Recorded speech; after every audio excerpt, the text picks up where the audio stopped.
روایت ہے کہ فرعون اور اس کے لشکر کی ہلاکت یوم عاشور کو ہوئی۔ امام بخاری رحمہ اللہ نے فرمایا، حضرت ابن عباس رضی اللہ عنہ سے مروی ہے کہ رسول اکرم صلی اللہ علیہ وسلم مدینہ منورہ تشریف لائے تو یہود عاشورہ یعنی 10 محرم کا روزہ رکھے ہوئے تھے، تو نبی اکرم صلی اللہ علیہ وسلم نے دریافت کیا کہ یہ کون سا روزہ ہے جو تم رکھتے ہو؟ انہوں نے کہا، یہ وہ دن ہے جب موسیٰ علیہ السلام کو فرعون پر غلبہ حاصل ہوا تھا۔ تو نبی اکرم صلی اللہ علیہ وسلم نے اپنے اصحاب رضی اللہ عنہم سے فرمایا، تم موسیٰ علیہ السلام کے زیادہ حقدار ہو، لہٰذا تم بھی روزہ رکھو۔ حضرت موسیٰ علیہ السلام فرعون کے غرق ہونے کے بعد بنی اسرائیل کے ساتھ بحیرہ احمر پار کر کے وادی سینا کی جانب چلے گئے۔ راستے میں ایک ایسی قوم کے پاس سے گزرے جو بتوں کو پوجتی تھی۔ بنی اسرائیل نے جب یہ دیکھا تو کہنے لگے، اے موسیٰ، جیسے ان لوگوں نے اپنے معبود بنائے ہیں، ہمارے لیے بھی ایسا ہی ایک معبود بنا دیں۔ موسیٰ علیہ السلام نے کہا، تم بڑے ہی جاہل ہو،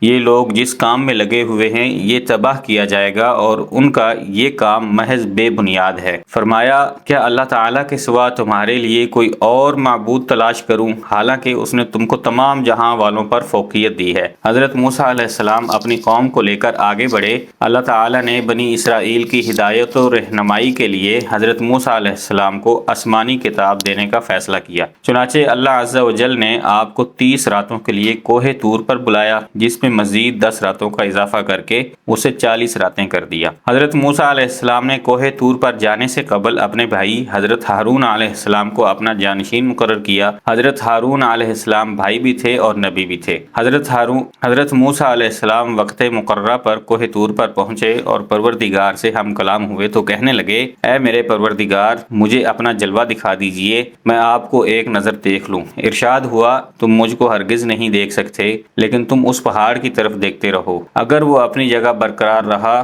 تو تم بھی مجھے دیکھ سکو گے۔ اور جب ان کے رب نے پہاڑ پر تجلی فرمائی تو تجلی نے اس کے پرخچے اڑا دیے اور موسیٰ علیہ السلام بے ہوش ہو کر گر پڑے۔ پھر جب ہوش میں آئے تو عرض کیا، بے شک آپ کی ذات پاک ہے، میں آپ کے حضور میں توبہ کرتا ہوں اور میں سب سے پہلے آپ پر ایمان لانے والا ہوں۔ ارشاد ہوا کہ اے موسیٰ، میں نے تم کو اپنے پیغام اور اپنے کلام سے لوگوں میں ممتاز کیا ہے، تو جو میں نے تم کو عطا کیا ہے اسے پکڑ رکھو اور میرا شکر بجا لاؤ۔ اور ہم نے تورات کی تختیوں میں ان کے لیے ہر قسم کی نصیحت اور ہر چیز کی تفصیل لکھ دی۔ یہ حضرت موسیٰ علیہ السلام کا اللہ عز و جل سے ہم کلامی کا دوسرا واقعہ تھا۔ حضرت موسیٰ علیہ السلام جب 40 راتوں کے لیے کوہ طور گئے تو پیچھے سامری نامی ایک قبطی نے، جو حضرت موسیٰ علیہ السلام کا پڑوسی تھا اور یہ ظاہر آپ علیہ السلام پر ایمان لا کر ساتھ ہو گیا تھا، بنی اسرائیل سے سونے کے زیورات اکٹھے کر کے ایک بچھڑا تیار کیا، جس میں اس نے حضرت جبرائیل علیہ السلام کے گھوڑے کے سموں کے نیچے کی مٹی بھی شامل کر دی۔ یہ مٹی اس نے چپکے سے اس وقت لے لی تھی جب حضرت جبرائیل علیہ السلام ان لوگوں کو دریا پار کروا رہے تھے۔ یہ بچھڑا جب تیار ہو گیا تو یہ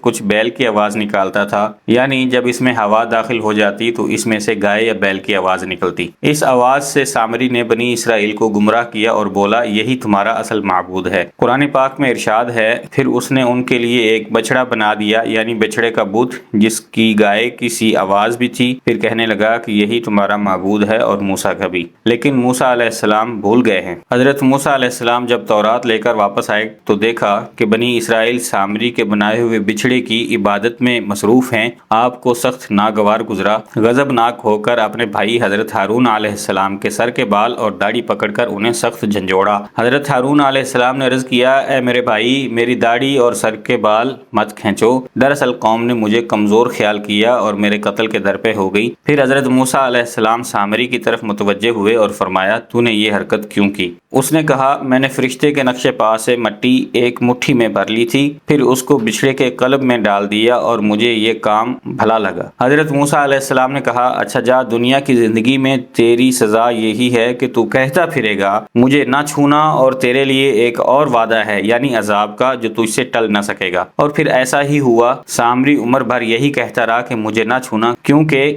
اسے چھوتے ہی چھونے والا اور سامری دونوں شدید بخار میں مبتلا ہو جاتے۔ پھر وہ انسانوں کی بستی سے نکل کر جنگل میں چلا گیا، جہاں جانوروں کے ساتھ زندگی گزاری اور عبرت کا نمونہ بن گیا۔ حضرت موسیٰ علیہ السلام نے اس بچھڑے کو جلا کر دریا میں پھینک دیا۔ حضرت موسیٰ علیہ السلام نے جب تورات سے درس و تدریس شروع کی تو بنی اسرائیل ایک مرتبہ پھر ہیلے بہانے کرنے لگے اور بولے، اے موسیٰ ہم یہ کیسے یقین کر لیں کہ یہ اللہ کا کلام ہے؟ ہو سکتا ہے کہ تم نے خود ہی بنا لیا ہو۔ اس صورتحال پر حضرت موسیٰ علیہ السلام نے ایک بار پھر اللہ تعالیٰ سے رجوع کیا۔ اللہ تعالیٰ نے فرمایا اے موسیٰ اس قوم کے منتخب افراد کو لے کر کوہ طور پر آ جاؤ تاکہ ہم ان کو اپنا کلام سنا دیں اور انہیں یقین آ جائے۔ حضرت موسیٰ علیہ السلام نے ان میں سے 70 سرکردہ افراد چنے اور انہیں کوہ طور پر لے گئے، اور جب اپنے کانوں سے اللہ کا کلام سن لیا تو بولے جب تک ہم اللہ کو خود سے نہ دیکھ لیں کیسے یقین کریں۔ ان کی اس ہٹ درمی اور سرکشی پر کوہ طور لرز اٹھا اور اوپر سے شدید بجلی کڑکی، جس کی دہشت سے یہ سب بظاہر مردہ ہو گئے۔ حضرت موسیٰ علیہ السلام نے اللہ تعالیٰ سے دعا کی، جس پر اللہ تعالیٰ نے ان سب کو دوبارہ کھڑا کر دیا۔ پھر یہ سب گڑ گڑا کر توبہ استغفار کرنے لگے۔ اللہ تعالیٰ نے ان کی دعا قبول کر لی۔ یہ لوگ قوم کے پاس واپس آئے، توحید اور حضرت موسیٰ علیہ السلام کی رسالت کی گواہی دی، مگر کچھ ہی دن گزرے تھے کہ حسب عادت پھر شرک میں مبتلا ہو گئے۔ اس مرتبہ اللہ تعالیٰ نے ان کے سروں پر کوہ طور کو معلق فرما دیا۔ قرآن مجید میں ارشاد باری تعالیٰ ہے، اور جب ہم نے تم سے وعدہ لیا اور تم پر طور پہاڑ لا کر کھڑا کر دیا اور حکم دیا کہ جو کتاب ہم نے تم کو دی ہے اس کو مضبوطی سے پکڑے رہو، اور جو کچھ اس میں ہے اسے یاد رکھو تاکہ عذاب سے محفوظ رہو۔ بنی اسرائیل نے اپنے سروں پر کوہ طور کو دیکھ کر بہت زیادہ خوف میں مبتلا ہو گئے کہ اس بڑے پہاڑ کے نیچے دب کر ختم نہ ہو جائیں، چنانچہ وہ سجدے میں گر کر توبہ استغفار کرنے لگے۔ پھر حضرت موسیٰ علیہ السلام کی درخواست پر اللہ تعالیٰ نے ایک بار پھر انہیں معاف کر دیا۔ اللہ رب العزت نے حضرت موسیٰ علیہ السلام کو ارض مقدس یعنی ملک شام جانے اور اپنے باپ دادا کی سرزمین کافروں سے چھڑوانے کا حکم دیا۔ حضرت موسیٰ علیہ السلام بنی اسرائیل کو لے کر وہاں پہنچ گئے۔ اس وقت وہاں پر قوم جبارین کا قبضہ تھا۔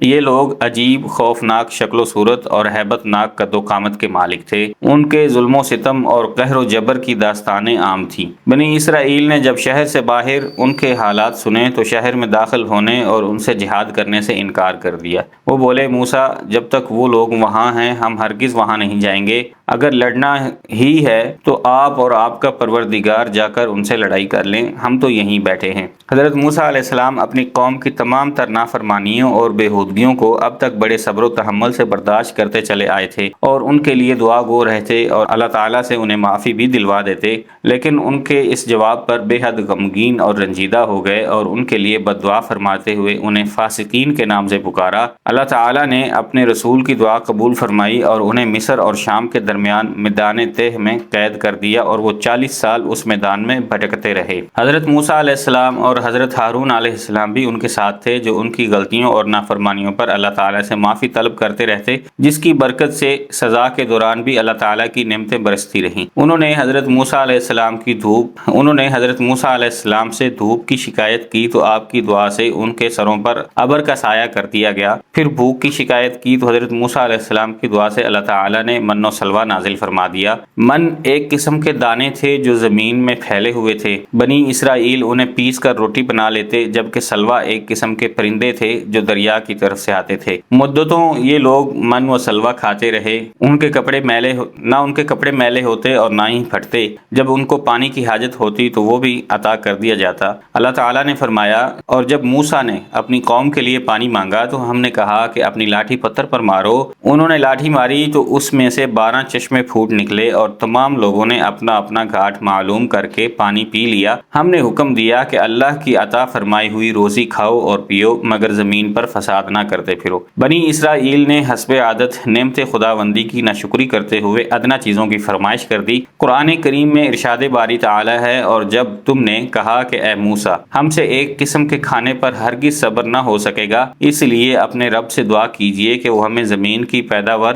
ساگ، ککڑی، گیہوں، مسور اور پیاز دے۔ آپ علیہ السلام نے فرمایا بہتر چیز کے بدلے ادنا چیز کیوں طلب کرتے ہو؟ وادی تہ میں بنی اسرائیل کے ساتھ اللہ تعالیٰ کے 2 پیغمبر حضرت موسیٰ علیہ السلام اور حضرت ہارون علیہ السلام اور 2 نیک بندے حضرت یوشع بن نون اور حضرت کالب بن یقنہ بھی تھے، اور اللہ تعالیٰ ان کے طفیل بنی اسرائیل کو 40 سالہ قید اور سزا کے دوران بھی اپنی نعمتوں اور انعامات سے نوازتا رہا۔ حضرت ابن عباس رضی اللہ عنہ اور دیگر کئی بزرگ فرماتے ہیں کہ بنی اسرائیل میں ایک بہت مالدار بوڑھا تھا جس کے بھتیجے اس کی موت کے متمنی تھے تاکہ وہ وارث بن جائیں، لہٰذا ایک نے اسے قتل کر ڈالا اور اس کی لاش پھینک دی۔ لوگوں کو صبح پتہ چلا تو قاتل کی تلاش شروع ہوئی مگر کچھ علم نہ ہو سکا۔ لوگ حضرت موسیٰ علیہ السلام کے پاس آئے تو آپ علیہ السلام نے اللہ تعالیٰ سے دعا کی، جس پر اللہ تعالیٰ نے حکم فرمایا ایک گائے ذبح کریں۔ قرآن کریم میں اس واقعے کو یوں بیان کیا گیا ہے، اور جب موسیٰ علیہ السلام نے اپنی قوم کے لوگوں سے کہا کہ اللہ تم کو حکم دیتا ہے کہ ایک بیل ذبح کرو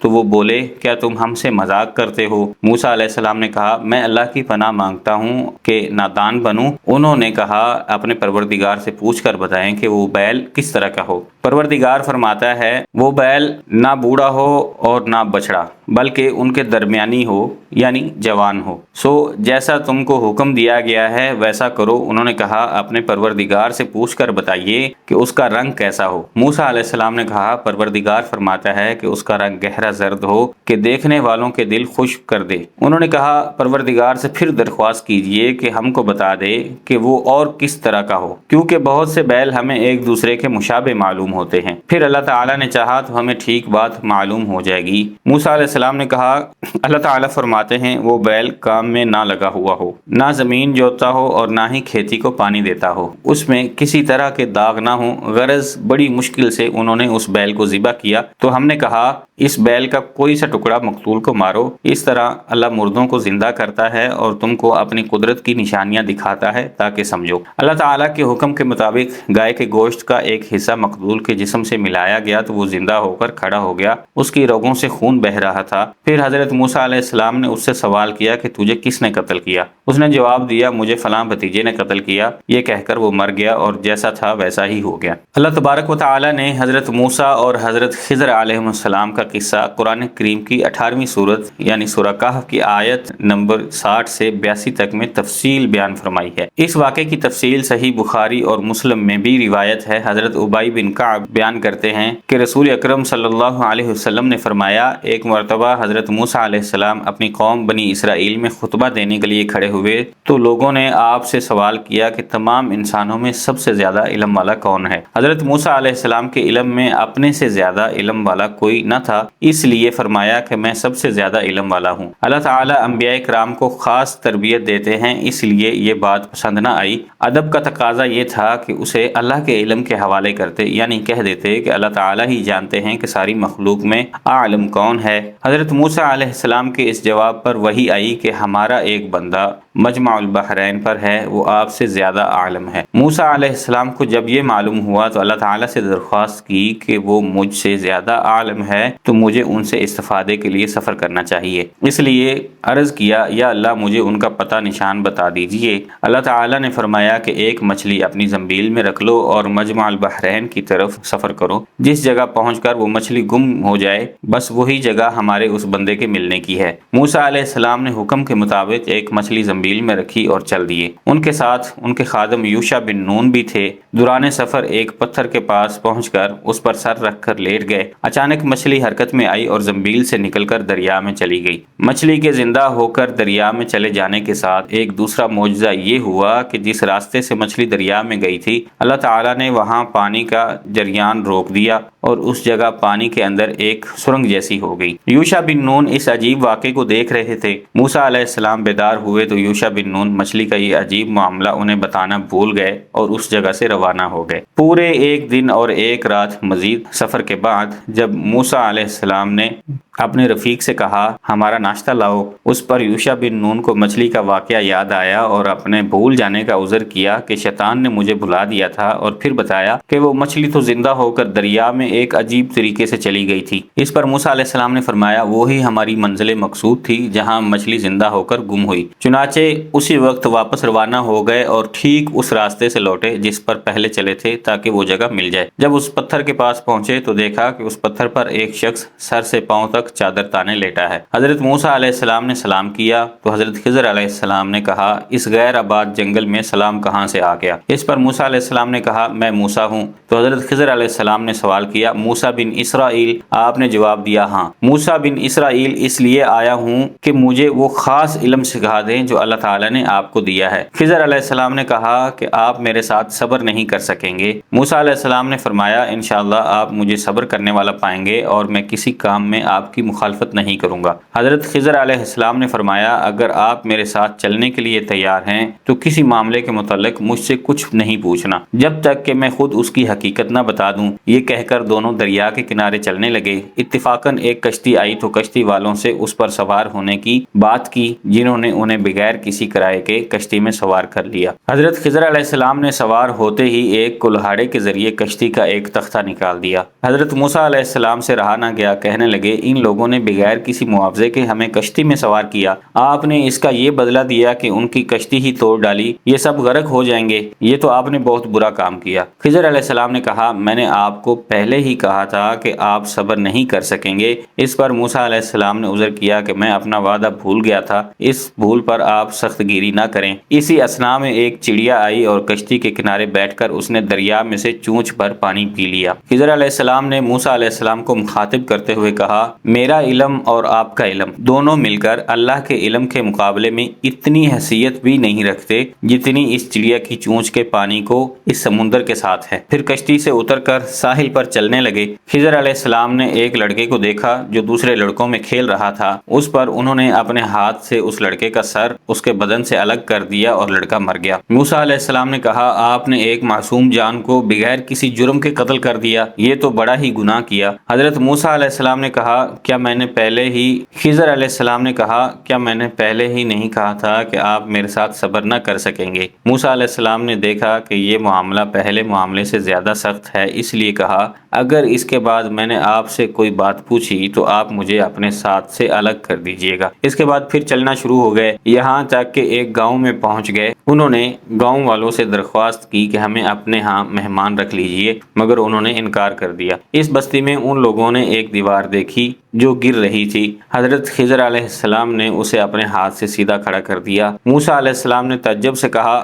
ہم نے ان لوگوں سے مہمانی چاہی تو انہوں نے انکار کر دیا، اور آپ نے اتنا بڑا کام کیا ہے، اگر آپ چاہتے تو اس کی اجرت لے سکتے تھے۔ خضر علیہ السلام نے کہا اب شرط پوری ہو چکی، اس لیے ہماری اور آپ کی مفارقت کا وقت آ گیا ہے۔ اس کے بعد خضر علیہ السلام نے تینوں واقعات کی حقیقت بتا دی۔ حضرت خضر علیہ السلام نے کشتی ناکارہ کرنے کے بارے میں فرمایا وہ کشتی چند مسکینوں کی تھی جو دریا میں کام کاج کرتے تھے، میں نے اس میں کچھ توڑ پھوڑ کرنے کا ارادہ کر لیا کیونکہ آگے ایک بادشاہ تھا جو ہر صحیح سالم کشتی کو جبرن ضبط کر لیتا تھا۔ اس طرح اس کشتی میں نقص پیدا ہو گیا اور وہ ضبط ہونے سے محفوظ رہی۔ لڑکے کو قتل کرنے کی وجہ بیان کرتے ہوئے فرمایا اس لڑکے کے والدین نیک اور ایمان والے تھے، ہمیں اندیشہ ہوا کہ وہ بڑا ہو کر بد کردار ہوگا، کہیں انہیں اپنی سرکشی اور کفر سے عاجز و پریشان نہ کر دے، اس لیے ہم نے چاہا کہ انہیں ان کا پروردگار اس کے بدلے اس سے بہتر پاکیزگی والا اور اس سے زیادہ محبت اور پیار والا بچہ عنایت فرمائے۔ دیوار کا قصہ یہ ہے کہ اس شہر میں 2 یتیم بچے ہیں جن کا خزانہ ان کی اس دیوار کے نیچے دفن ہے۔ ان کا باپ بڑا نیک شخص تھا، تو تمہارے رب کی چاہت تھی کہ یہ دونوں یتیم اپنی جوانی کی عمر میں آ کر یہ خزانہ نکالیں۔ یہ تمہارے پروردگار کی مہربانی ہے اور یہ کام میں نے اپنی طرف سے نہیں کیے، یہ ان باتوں کی حقیقت ہے جس پر تم صبر نہ کر سکے۔ قرآن کریم کی 28ویں سورت سورۃ القصص کی آیت 76 تا 83 میں اللہ تعالی قارون کا ذکر فرماتے ہیں۔ قارون حضرت موسیٰ علیہ السلام کے زمانے میں بنی اسرائیل کا ایک بہت امیر و کبیر لیکن نہایت متکبر، مغرور، ظالم اور حاسد شخص تھا۔ قرآن کریم کے مطابق اس کے خزانوں کی کنجیاں کئی طاقتور لوگ مل کر بڑی مشکل سے اٹھا پاتے۔ حضرت عطا رحمہ اللہ سے روایت ہے کہ اسے حضرت یوسف علیہ السلام کا ایک مدفون خزانہ مل گیا تھا۔ یحییٰ بن سلام اور سعید بن مسیب رحمہ اللہ نے فرمایا کہ قارون سرمایہ دار تھا اور فرعون کی طرف سے بنی اسرائیل کی نگرانی پر مامور تھا۔ اس عہدے پر رہ کر اس نے بنی اسرائیل کو بہت ستایا۔ حضرت ابن عباس رضی اللہ عنہ کی روایت ہے کہ یہ حضرت موسیٰ علیہ السلام کا چچا زاد تھا۔ بعض روایات میں ہے کہ قارون تورات کا حافظ اور عالم تھا، ان 70 اصحاب میں سے تھا جن کو حضرت موسیٰ علیہ السلام نے میقات کے لیے منتخب فرمایا تھا، مگر اسے اپنے علم پر ناز و غرور پیدا ہو گیا تھا اور اسے اپنا ذاتی کمال سمجھ بیٹھا تھا۔ روح المعانی میں محمد بن اسحاق رحمہ اللہ کی روایت سے نقل کیا گیا ہے کہ قارون تورات کا حافظ تھا اور دوسرے بنی اسرائیل سے زیادہ اسے تورات یاد تھی، مگر سامری کی طرح منافق ثابت ہوا۔ اس کی منافقت کا سبب دنیا کی جاہ و عزت کی بے جا حرص تھی۔ پورے بنی اسرائیل کی سیادت حضرت موسیٰ علیہ السلام کو حاصل تھی اور ان کے بھائی حضرت ہارون علیہ السلام ان کے وزیر اور شریک نبوت تھے۔ اس کو یہ حسد ہوا کہ میں بھی تو ان کی برادری کا بھائی اور قریبی رشتہ دار ہوں، میرا اس سیاست و قیادت میں کوئی حصہ کیوں نہیں؟ چنانچہ موسیٰ علیہ السلام سے اس کی شکایت کی۔ حضرت موسیٰ علیہ السلام نے فرمایا، یہ جو کچھ ہے اللہ تعالیٰ کی طرف سے ہے، مجھے اس میں کوئی دخل نہیں۔ مگر وہ اس پر مطمئن نہ ہوا اور حضرت موسیٰ علیہ السلام سے حسد کرنے لگا۔ فرمان الہی ہے کہ ایک روز قارون بڑی آرائش و ٹھاٹھ اور شان و شوکت کے ساتھ اپنی قوم کے سامنے نکلا۔ جو لوگ دنیا کے طالب تھے کہنے لگے،